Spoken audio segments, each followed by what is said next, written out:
Since we've been together for about a year, we've accomplished so much in this organization. Reverend Dr. Sonja Elise Friedman, aka Queen Diva. Give her a round of applause.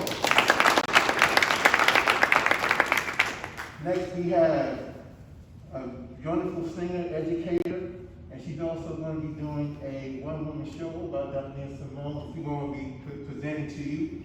Her name is Miss Ayana Sunshine. Next, we have a gentleman who is the grandson of Dr. Nina Simone, and he's a musician himself, and I'm quite sure he has some great story about his grandmother, Mr. Alexander Simone.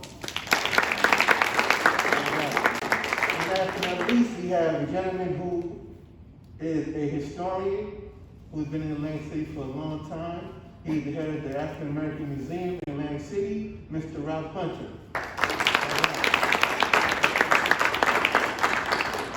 All right. Now, this is great. We appreciate everybody here. My Vice President. Yes. Before we get started, we just wanted to, again, thank everyone for coming. And we're going to have a proclamation presentation from our very own Assemblyman Donald A. Guardian, who is present. Please come to the stage.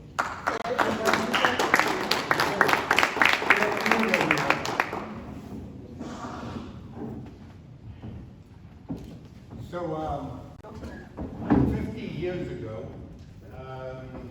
in the fall, 1972, I'm at Upsala College in East Orange. I'm taking a class in music appreciation. We go to the music building. The professor takes out a Victrola, an extension cord. We go sit out under a tree in the lawn, and he asks if any of us are familiar with classical music, and the answer is no, from the 10 kids and stuff, and he plays a piece from Johann Pachelbel. I believe it was Canon in D major. We fall in love with it, we recognize it because it's every wedding we've ever been to and things. Then he says, have you ever heard jazz? And none of us had heard jazz and stuff, and of course he plays Nina, my baby just asked for me. Then he explains that sometimes you get jazz, plays another artist. Sometimes you have a little mix, and the mix is always better. And so he brings another song from Nina back on, and he tells us sometimes he makes R&B with jazz. You get a whole different sound. And then he does the most important things. He explains to us that usually music entertains people. That's why you write it, that's why you entertain. But sometimes it is incredibly moving. It changes people. It does better than rallies and walks and speeches because it brings people together. And he holds up an album and he says it's been banned from radio stations for the last 10 years. You can't buy it in a store because it's illegal. But this is another Nina Simone. Since you guys all like what Nina's saying, I want you to play this. Because this she did 10 years ago, after everyone died, after kids were killed, after people died in churches. She was so furious, she changed from all those loving songs to these type of songs that moved your body. And she plays, of course, Mississippi Goddamn. And before she even played it, once she knew it was illegal, we fell in love with it. We didn't have to hear it. I mean, it was 1972. We just got the right to drink at 18 and to vote at 18. And, we were trying to end the war at the time. So we fell in love with Nina Simone, and I think it opened our eyes to the fact that the 14th, 15th, 16th Amendment didn't have crap to do with black people in the United States in 1972. And although the civil rights had been passed in 84, it never got the strength that it has today. We had so far to go to work toward equality. And so the next part I want to tell you, and I'm not the speaker, and I understand that, and I'm going to be off in 2 minutes, but we started a special improvement district here in Atlantic City. When I'm looking for an office, I'm looking for the worst section in town that people are afraid to walk down. And I said, that's where we're going to put our office, because we're going to be there 24 hours a day. We will clean up this block. And I hired a guy by the name of Tom Allen for my HR director. And I'm sitting in my office with a glass wall onto Pacific Avenue. He says, you know what's across the street? I said, parking lot for the post office. And he goes, no, that is the Midtown Bar and Grill. Because even though Nina Simone is, I give my story, of course I do as well. She was a classical pianist. She needed to make some money. So she changed the name. She came up with Nina Simone. She came here for the summer because she was going to make $90 a week. Just like one of the students she was teaching and things. She plays the piano. People are thrilled, but the owner of the bar comes to her, as you most, I'm sure, know, and says, listen, honey, you play great, but if you can't sing, you don't get paid tomorrow. And so Nina comes in the next day, and of course, Dr. Simone sings, and that is the beginning of her marvelous career that she had. And so it's a real honor to do two things tonight. One is to honor Dr. Simone and her little ties that she had with Atlantic City, but more important, what she did for the civil rights movement continues to do worldwide. And I'm so glad to meet her grandson, Alexander. It's a pleasure. And if I put on my glasses, I'll give you the right certificate. It's my honor. The certificate just recognizing the grandma for all the wonderful work she does and how she is important to us, our city, our town, and to be in Fanny's Hall today to present this is a real honor.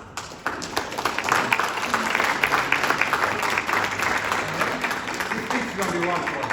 I am just thrilled that we now have an individual that is trying to preserve and to present rhythms and blues, especially from the Black community.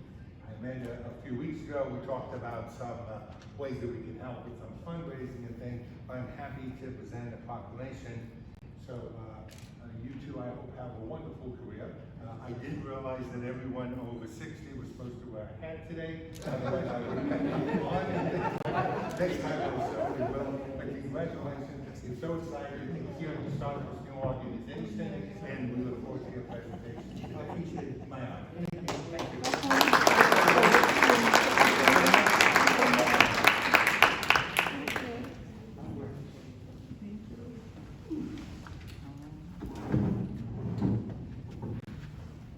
We want to thank Assemblyman Guardian for presenting us with these proclamations. Really appreciate it. All right, let's get it popping. Now, my Vice President, let's take care of, who would like to start first? We want to start first. Well, we can start with Mr. Ralph Yes. Hunter. Mr. Ralph He Hunter. doesn't start with it at the beginning of the table. Yes. Mr. Ralph Hunter, can you speak on your perspective of Dr. Nina Simone and your love for music and for activism, sir? Yeah, Dr. Simone was a hometown girl. She came to Atlantic City. You know, her daddy was a preacher. And when she got here, she got that job working up on Pacific Avenue at the bar. And she changed her name to Nina so her father would not know who she was. Because he knew that story. And she played in this nightclub on Pacific Avenue, like Don had just said. And what would happen, we as young kids would go up to Pacific Avenue because we knew she was playing there. And we'd actually stand in front of the nightclub.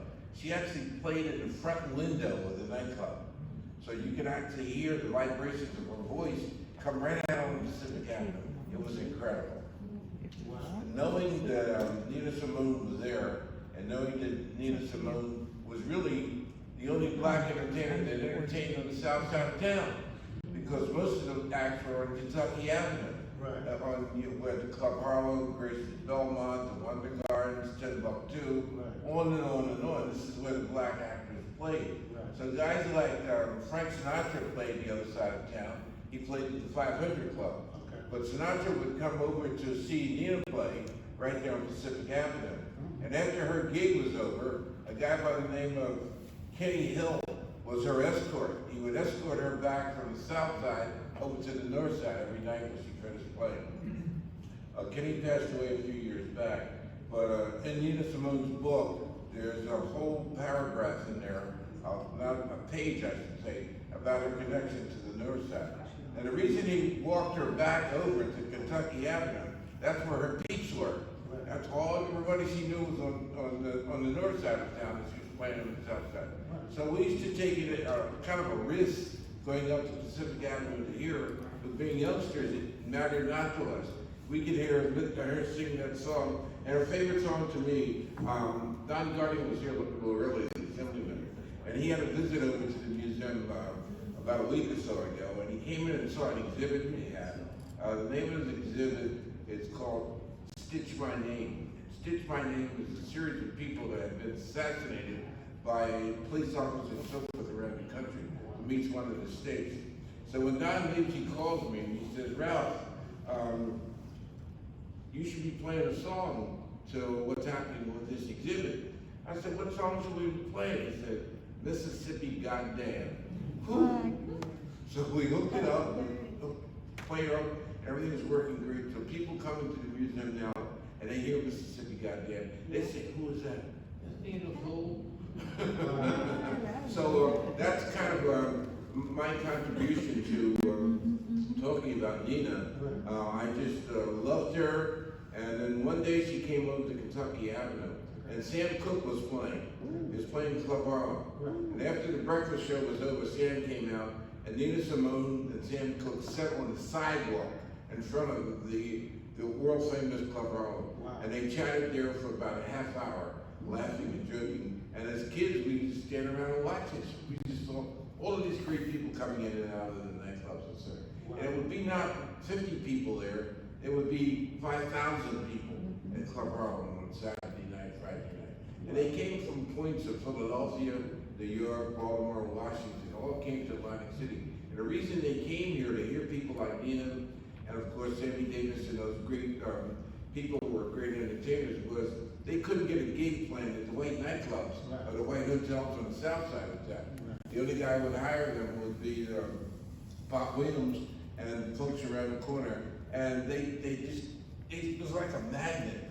And those of you who were here back in the 50s would know that Atlantic City's north side and its entertainment hub was bigger than Harlem, New York. They came from all over here because that's where they came to hear the music. And then they would come here and perform for 14 weeks over the course of the summer, and it would be part of the Chitlin circuit. You guys know that. So wow. Thank you. And if you have any questions later on, I'll be delighted to answer. Thank you. Mr. Alexander Simone,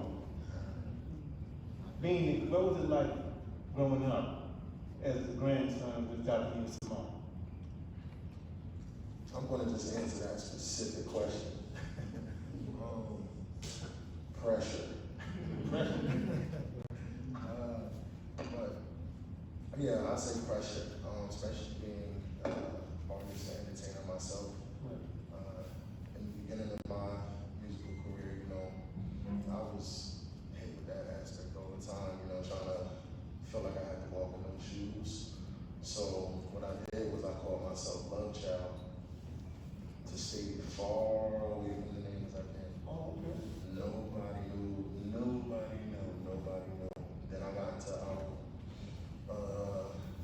got into a business deal and some managers. I had an album and it was called the Alexander Simone Project. Right. What's funny is everybody always thinks that Nina Simone, like that's her real name. So when they find out that, my real name ain't Simone, it's like, whoa, what is going on? I'm like, yeah, then you gotta really educate them. Right. So, for musical purposes, management got me to change my name and bring the love on up. But it was from then that, people started paying attention. People started caring about what I was doing, caring about what I was saying. When the George Floyd incident happened, there was a big protest in my town of Asbury Park, New Jersey. Okay. And it was so unorganized. And the mayors and a couple of city council people, they didn't know what to say to these people. You got thousands of people looking at you. They didn't know what to say to these people you're in a riot. What are you here to say? And, from that day, I don't know what possessed me. You know, I've always, being part of the bloodline, I'm always in the room because, you know, it's always from when she was here to her death, it's always like, you know, somebody's doing something for Nina every year, her birthday, her death, every year an album is dropping. Right. You know, the state is split in different, the state is split up, so a lot of people got access to this, access to that. Just like the Elvis catalog, you know what I'm saying? So it's pressure. Everywhere I go is Nina. Did you ever travel on the road with her? And that's not Never traveled on the road with Nina. Never. I'm 33 years old. Okay? So if you do your math, you know, I ain't been here that long. You know what I'm saying? But we'll talk more about the story of that later. Okay. But to stay with your specific question, you know what I'm saying? It's pressure, but being the grandson of the high priestess has always, you know how the Bible says your gift will make room for you? Yeah. That's my gift. That's part of my gift. And that's what got me here. You know what I'm saying? So I will always be connected. I will always have favor because of what she planted, the seed that she planted. Now we're reaping harvest in our own way. With that, I'm sorry. Miss Ayana Sunshine, can you please speak in your perspective in love with Dr. Nina Simone and what made you want to do this musical? You know, what encouraged you to do this? Well, Nina Simone, she actually impacted me at a very young age. I was about 7 years old. And I would always sit with my father in his basement. He had one chair, one table, and a huge music system. And he would play vinyls, all kinds of music, everything, that you could think of. And I was not allowed to touch anything. None of my siblings were allowed to touch anything. And one day, he put on Nina Simone, Willow Weep Me. She was singing that song, and it just, I don't know, my little 7-year-old soul just felt everything. Coming through that song, I would sneak into the basement and play it again. I think he knew I was down there playing it, and he let me play it again and again. I memorized the song, I would be singing it all the way through my little grade school heart until my glee club teacher was like, "Where did you learn that song?" My teacher, his name was Mr. Brandon, and he started playing all these songs that Nina Simone did, and from then on, she informed so much of who I am as an artist. I started studying classical music, classical piano. Right. You know, I got involved in community service and activism. Right. And I think just, learning, listening to her music, listening to just all of the things that she had to say. I'll read these interviews and watching the interviews that she had available, just informing myself on who she was as an artist, just informed who I was as an artist. And that's true not just for me, but so many people that were touched by her. There's no way you can listen to her voice and not know that she poured all of her emotion, all of her passion, all of her pain, all of the things that she felt, all of the activism work that she did do, it was all there in her music. Right. If you just listen to her. So that's really when the opportunity presented to be a part of a tribute, a musical, dedicated to honoring the legacy that she has, that's an easy answer. She is the reason that I am able to participate in a tribute, because it was her that started me on my musical journey. Right. Wow. Last but not least, my Vice President, Reverend Dr. Simone Elise Freeman. Let's talk about how we decided to do this, Vice President. Discuss how we got this all together. In your perspective of and your love of Dr. Nina Simone, because you spoke about that to me numerous times, how you love Nina Simone. Yes, what it was, we were trying to figure out what would be our first coming out event in Atlantic City, New Jersey. Right. And I said, well, Perry, what should we do? And he's like, oh, no. I said, well, we need to do something that incorporates Atlantic City, that's musical. And I was thinking, well, why not do it during Black History Month? I said, well, let me see whose birthday is in February. And I was going through the birthdays, and I said,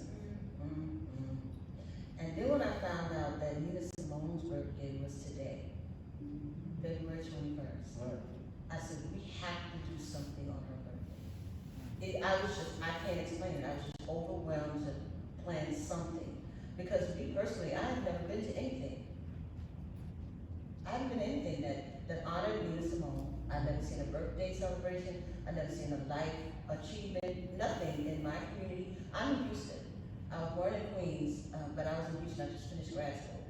And so I said, we need to do something to honor her Right. and her musical legacy. And then when I found out she started in Atlantic City, Right. we're in Atlantic City, Right. we're gonna do a headquarters in Atlantic City, Right. it's Black History Month. I mean, it just all lined up. I was like, I had no choice, but okay, we have to do Yes. something for me. And then as I'm a researcher, I always read and find out what's going on, and especially when we have an idea about something. Right. And I saw that there was a tribute that they had with Legacy. I didn't get a chance to watch it on PBS. But when I shared the information, this is my BFF, y'all. So I said, okay. I said, Yonda, we want to do something for Nina Simone.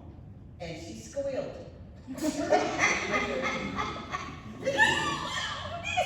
And then she told me the very same story she just shared with you. She shared with me. And I said, well, would you like to? Oh, yes, I didn't even finish the sentence. Oh, yes, I said, okay, all right. Right. Right. So, and then she told me her story and how much Nina just embraced her heart, Right. learning the music. And I said, well, you have to do it. I know a little thing about tributes. I do a Phyllis Hyman tribute. I've been producing a Phyllis Hyman tribute for 10 years. And I started off Broadway. No, off Broadway, and then finally I got on Broadway. And it took me about 8 years to do that. Right. And I was committed to contact Phyllis Hyman's family, her costume designer, her hairdresser, her personal assistant, musician, because I'm the kind of person, I want to know the backstory to the backstory. And I have to connect with the person's family. Because I'm like this, either I'm gonna do it or I'm not gonna do it. And when you do a tribute, you need to research the artist, her family, Right. what she thought about her music, her life, what she's going through. Just the whole thing will help you to emote the songs when you perform. So that's what I do when I do my Phyllis Hyman tribute. I said, I have to do the very same thing with Nina Simone. Right. So all of this is the big picture with us having our first event in Atlantic City to let Atlantic City know that we are here to stay. We are here to help preserve Black music culture, That's right. one record at a time. That's right. And that's what we did it for Nina Simone and for the city of Atlantic City, because it all just came together. I mean, it wasn't like I had to piece it together. No. It all They all came together. And that's why we have Nina Simone. And I have to commend my vice president. I mean, when we first met, she wanted to see how dedicated I was. She gave me a task, and I did it. She said, oh, okay. She gave me another task, I did it. She said, oh, okay, you serious about doing it? So we worked well together, and when we decided to do, and it's funny because we're on Instagram, and about some months ago, I posted an album with Nina Simone. And some reason the Spirit told me to do it. What album spotlight should I do? And I spotlighted the album with Nina Simone. And then when my vice president said, well, let's do Nina Simone for February, I said, yes, let's do it. Because I've always been an average fan of Nina Simone. And Black History Month, like my vice president said, all work together. I mean, it's just a blessing that this all came together. And we're very grateful for this to be in Stockton, and we're glad everyone for the attendance for it. Thank you very much. And Let's continue the discussion, Mr. Ron Hunter. Anything else you would like to Yeah, share? I would just like to ask her grandson a question, you know. Anita came out of the church. You're a musician. That's Are you a PK kid too? You know what? And that's why I didn't elaborate too heavy on his question, because I knew it would come. Yes, I am. I am a PK. On my You father, guys know what a PK kid is? Yes. a PK is a preacher. Right. And that's the best of both worlds with me. On my father's side is the pastor, Right. and then on my mother's side is the high priestess. Right. So imagine the conundrum coming up as a child. My grandmother over here wanted me in church learning the hymns, and I just had an urge to learn the harmony, to learn Motown, to learn, you know what I'm saying? So it was just like a fight. But I am a preacher's kid. I am still to this day a musical director for churches, as well as I have my own band and everything. So I still carry that. How's your mother doing, by the way? My mother is doing great. Good. My mother is doing great. Lisa Simone. Lisa Simone. Great. I'm a PK kid as well. But I don't know how to sing. I can dance pretty good. And I don't know how to dance. So, again. But that's what I mean. Back to his question. Now, when I answered pressure, let me elaborate. I don't mean pressure is the weight. Right. I mean pressure is the push. Right. It's important that I say that. I felt like it's very important I say that. Pressure is a push because coming from this bloodline, us as a family, all eyes are on us. We have to do things a certain way. We have to do things with a certain excellence. Right. My music has to sound a certain way. My message has to be a certain way. You know what I'm saying? So when I walk out my house, I'm representing this legacy. Absolutely. You know what I That's mean? good, yeah. So that's pressure. It's a push though. It pushes me to be the best me I can. The PK side, the pastor, pressure. Right. Oh my Real God. pressure. Pressure. You know what I'm saying? So, yeah. I'll tell you another tidbit Okay. of how the PK side helped the Nina side. When I was young, about 6 months, I was separated from my mother. And my grandmother, on my father's side, raised me. When I was 16, I was playing for a church in New York. I was playing keys. They would call me a young prodigy. Okay. And I was playing piano, and one of the guys in the back was like, "Oh, who's this young fellow on piano?" Boom. And I had an aunt. My aunt loved to run her mouth. She ran her mouth. So when he asked who I was, yeah, that's Pastor White's son. That's my grandmother on my father's side. That's Pastor White's son. But that's that Nina Simone blood coming out. That's what she said to him. But not knowing who she was running her mouth to that time, he had just left. He was just with my mother the night before. My mom was on Broadway doing Aida. Okay. Okay. They had just did a show the night before. Right. And he said, I was just with his mom, not his mom, I was just with her daughter. Well, I didn't know you had a grandson, boom, boom, blah, blah, blah. And my aunt ran back to my grandmother, like, mommy. Dude, put the story together. Yes, he was with my mom. From that day, I met my mom. So I met my mother again, reunited with my mother again, 16, Wow. playing piano for a church. Wow. Somebody heard me. So that's just a little extra to add to that. Did Sister Rosetta Thorpe have an influence on your music? Say that again? Sister Rosetta Thorpe, did he have an influence on your music? She's an old gospel singer that played the guitar, and she was very, very religious. She was part of the Church of God in Christ, and a lot of that From the music. rock and roll. Oh yeah. Yeah. I mean, I'm a fan of her. I wouldn't say she had a big impression on my music. I respect her. But my ears was open to all types of stuff. Now, it's funny you bring up Church of God in Christ because I play for a music director Paradise and Vineland.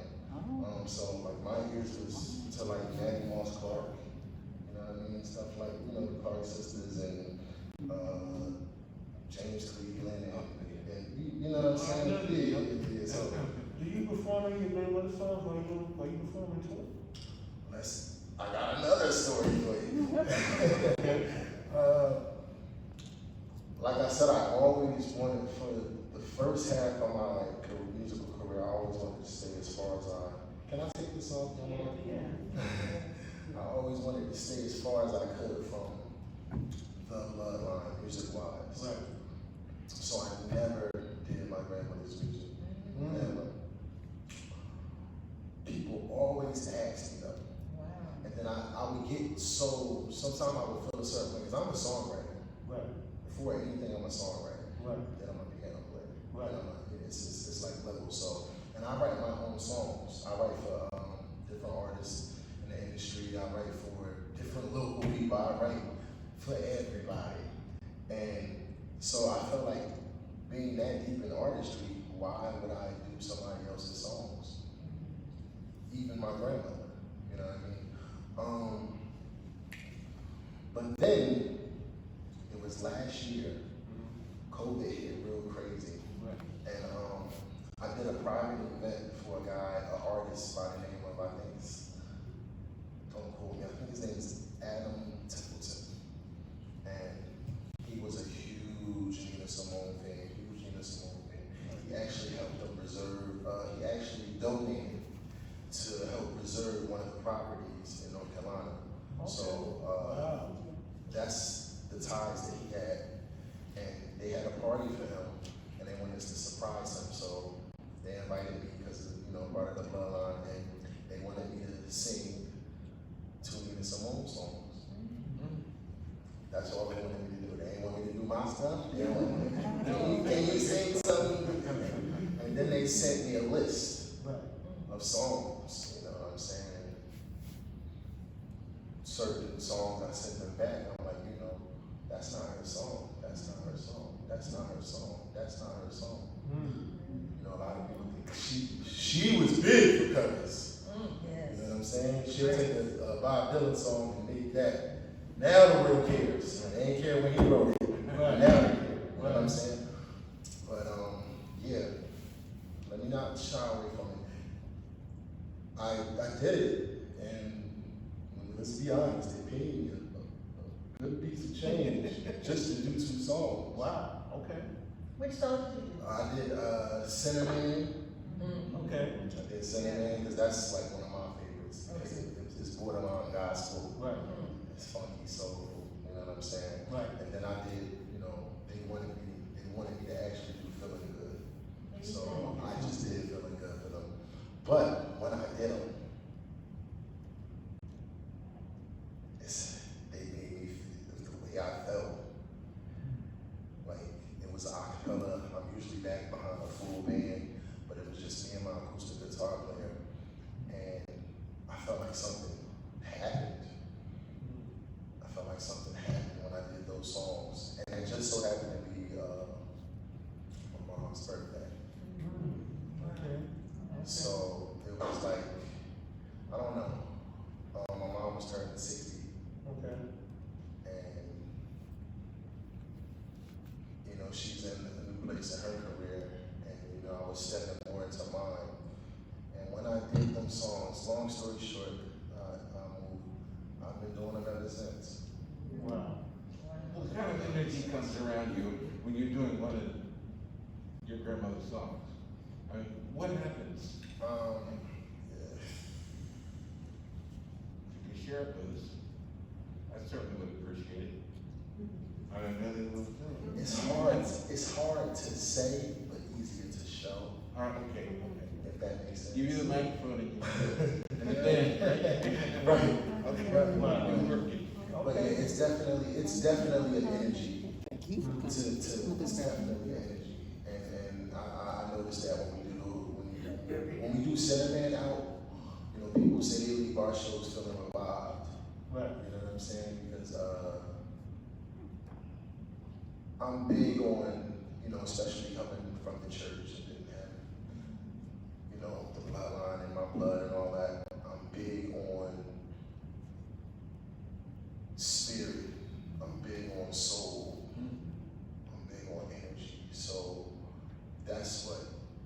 when you come out to see us, it's about how we make you feel. Somebody asked me, are you nervous when you're in front of people? I'm like, nah, how you not nervous? I'm like, because I can care less if they like it or not. It's about how I make them feel in that moment. It's about the feeling. So, I'm sorry. Great answer. It's another sunshine. Yes. Talk about love, pain, and activism. I mean, on the perspective of Nina Simone, as far as her perspective of her music and why you named it love, pain, and activism. Well, actually, Sonia and I came up with that title together, and really it was based on when I actually started speaking to her about my feelings for Nina Simone's music and her work. And it's twofold. It's not just, the simple answer would be, passion, pain, activism, that, she's so passionate, she pours everything of herself into her music, and, those are the simple things. You think immediately Nina Simone, but it's also twofold. It's about the passion that I have for her and the passion that she has in regards to everything that she has contributed, personally and musically to the world. It's not just about the pain that she may have carried. Right. It's about the pain that you feel, that she brings out through her music, the pain that she has lifted from so many people with her words, with her music, with her works. It's about the pain that I'm able to express when I sing because of how I listen to her music and as a small child to try to mimic the way she emoted. The activism is very clear. It's just right up front. She did so much with her music to express the feelings of the people around her in her time.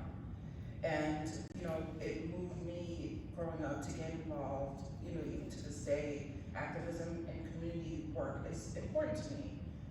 It informed those choices that I made as, a young adult to, work with several different organizations, as many as I could, Right. To try and do my small part to uplift people, just to mimic her. And Right. at the time, I didn't know that's what I was doing, but as an adult, it's also clear. So to me, that really was such a meaningful title, there's nothing else it could be. Right. Because in doing a tribute to her, I'm not representing Nina Simone. I'm not trying to mimic her or pretend to be her. Right. This is not a copycat type of thing. This is me expressing my love for the legacy that she has not just, that she has left behind.